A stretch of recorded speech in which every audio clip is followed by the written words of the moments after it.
Yes, ya mjambo tena kwenu nyote wandugu wapendwa watazamaji na wasikilizaji wa Kwetu TV. Nyote kwa ujumla mnaoendelea kuwa nasi ndani ya taarifa zetu mbichi za kila siku na kila wakati. Tunawasalimia wale mnaotufuata mkiwa Marekani, Ulaya na Afrika. Salamu zetu ziwafikie kabisa. Na tunawatakia tena asubuhi njema ya siku ya leo lundi le 2 mars 2026. Na tunawakaribisha kwa mara nyingine ndani ya habari zetu za asubuhi ya leo. Kama kawaida tumewaletea habari kuhusu hali ya kiusalama mashariki mwa nchi ya Kongo pamoja na taarifa mbalimbali tena tofauti zinazosemekana nchini Kongo. Habari zetu mbichi ambazo tumewaletea asubuhi ya leo tutawapeleka moja kwa moja kwenye uwanja wa vita. Kama kawaida tuwaambie ni kipi kinachoendelea. Tutawapeleka katika maeneo ya Masisi kwenye mapigano makali yanaripotiwa katika sektere ya Katoi mu eneo ambayo inaitwa Kahunda kule mu grupema ya Ufamandu ya pili.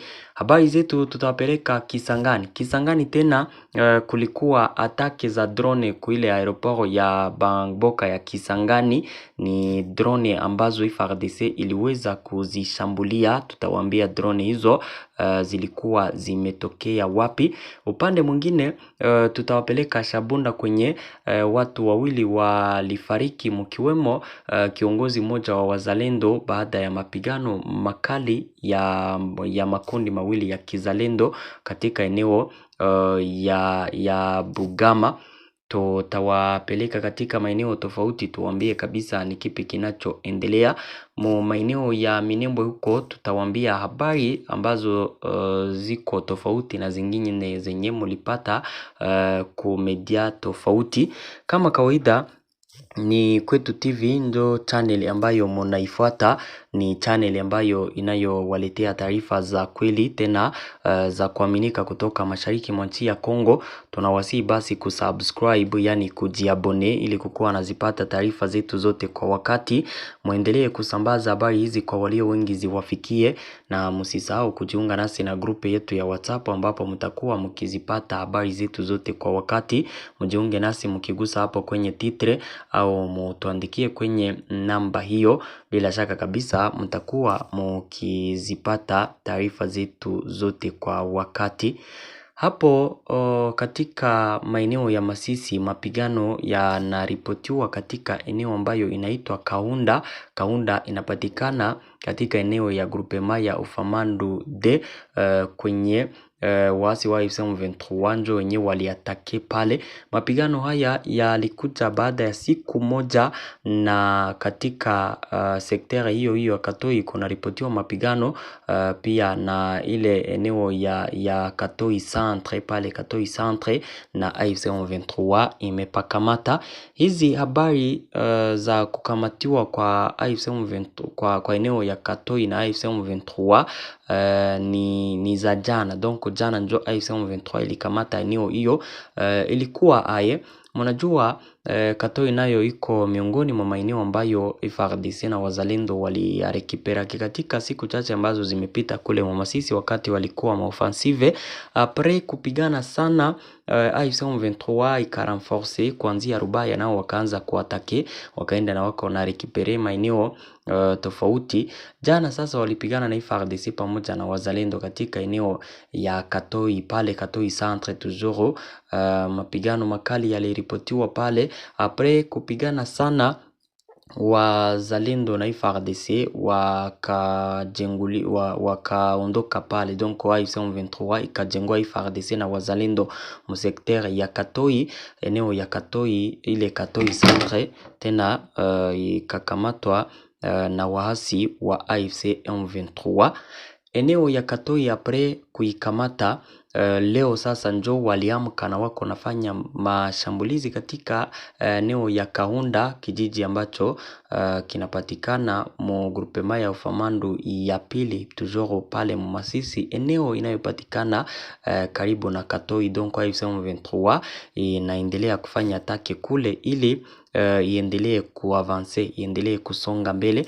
Milipuko mikubwa ya silaha nzito na nyepesi ilianza kusikika katika eneo ya Kaunda asubuhi ya leo mapema, na mapigano ndipo yalianza kati ya pande mbili. AFC M23 ilitokea Katoi njoo ikatake Kaunda kwenye wazalendo na FARDC walikuwa wameelekea apres kushindwa katika eneo ya Katoi. Donc apres kuondoka katika eneo ya Katoi na Katoi ikakamatwa na wasi wa AFC M23, walielekea katika eneo ya Kaunda na kule tena AFC M23 iliamka leo na iko na washambulia. Donc pale kabisa ni kivumbi na jasho.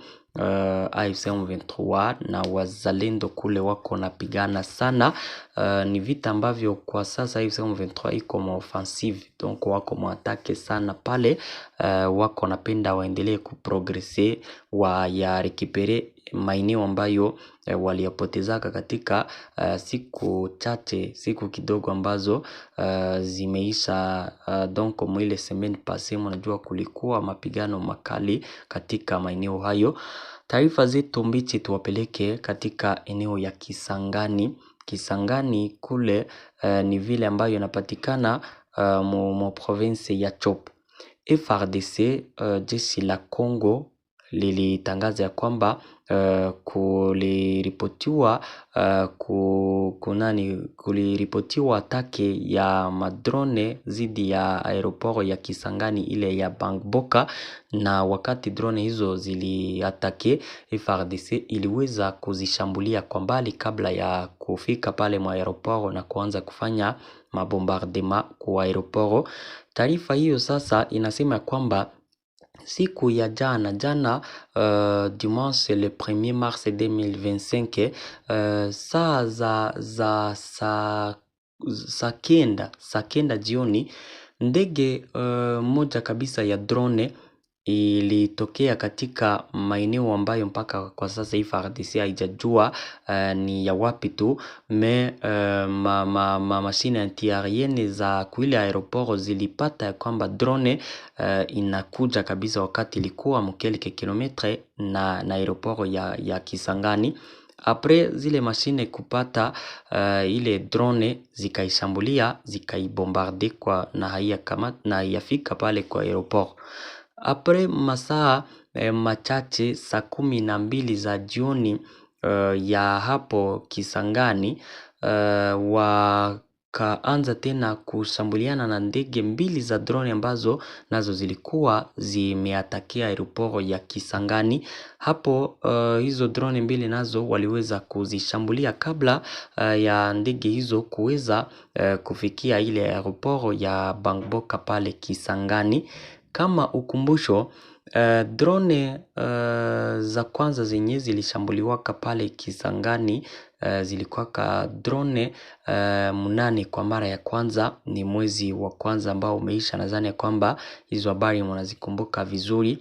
Na wakati kulipitaka siku chache drone zingine mbili zikataki pale zikashambuliwa, na papo hapo AFC M23 ikasema ya kwamba ayo njo yenye ilifanyaka mashambulizi kule, na apres kufanya uchunguzi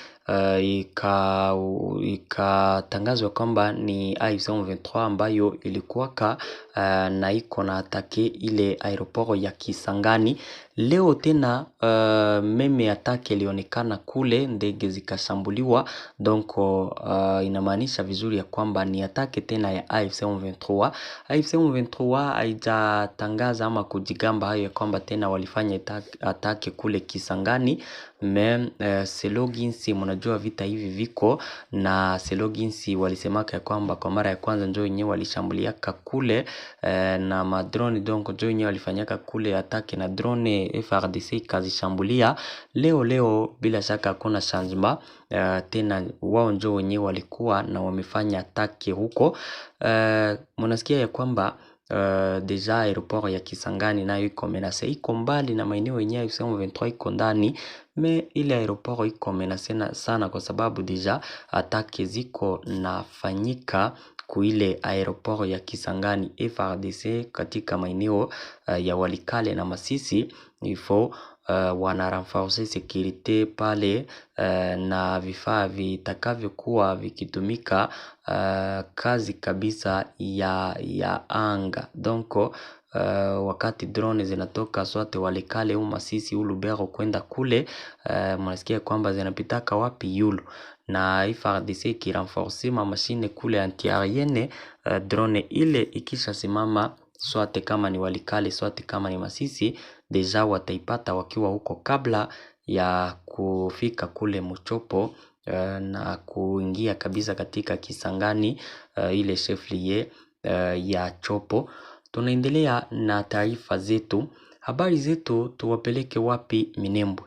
Minembwe, habari zilisambaa siku ya jana ya kwamba FARDC na wazalendo wamerekipere eneo ya Minembwe, donc Minembwe centre iko rekipere. Taarifa hizo nawaambia kwamba ni za bongo kabisa. FARDC na wazalendo hawajafanikiwa kurekipere Minembwe centre bado.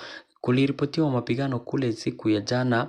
M23 iliatake me haikuweza kuavance. Ayo apres kupata renfort iko na atake sana mapozisio tofauti za FARDC na wazalendo ili waone ya kwamba wanaweza wakawajengoa mapozisio tofauti aux alentours de Minembwe, me habikuwezekana kwa sababu walishambuliwa wakarudia Minembwe centre. Na taarifa hizo zilizosambaa kwenye mitandao ya kijamii kwamba Minembwe iko centre, Minembwe centre iko rekipere, ni habari za bongo. Ndugu yangu, niliwaambia kwamba inakuwa erreur de vitesse wakati mnasikia tunasema mafote pale, iko erreur de vitesse kwa sababu tunakuwa kanatoka na wapa info za mingi. Habari kuhusu Minembwe kabisa, M23 pamoja na Twirwaneho ndio wenyewe wangali na controle Minembwe centre. Tunaendelea na habari zetu, taarifa zetu. Tuwapeleke wapi? Tuwapeleke katika mji wa Bukavu. Mji wa Bukavu siku ya jana kuanzia saa kumi na saa 11 vile, katika mji wa Bukavu ku eneo ya Vamaro pale Korompwe ISP kulisikika masasi sana, na pale kulionekana wanajeshi wengi wa M23 na wanapanula, donc waliingia katika eneo hiyo na wako wengi wakapanua kabisa operation pale, masasi mengi ikasikika. Apres sasa kufanya utafiti pale, kufanya uchunguzi, wanasema kwamba walifanya operasyon pale ya kukamata mtu ambaye alikuwa akisaidiana na wazalendo. Donc mtu ambaye alikuwa akiwasaidia wazalendo kuwapa swate taarifa za M23 pale katika mji wa Bukavu. Na wakati wa operasyon ile sasa njo waliingia wengi wa M23 pale katika eneo ya Vamaro, wakafanya mashambulizi mengi, masasi wakapiga ovyo ovyo.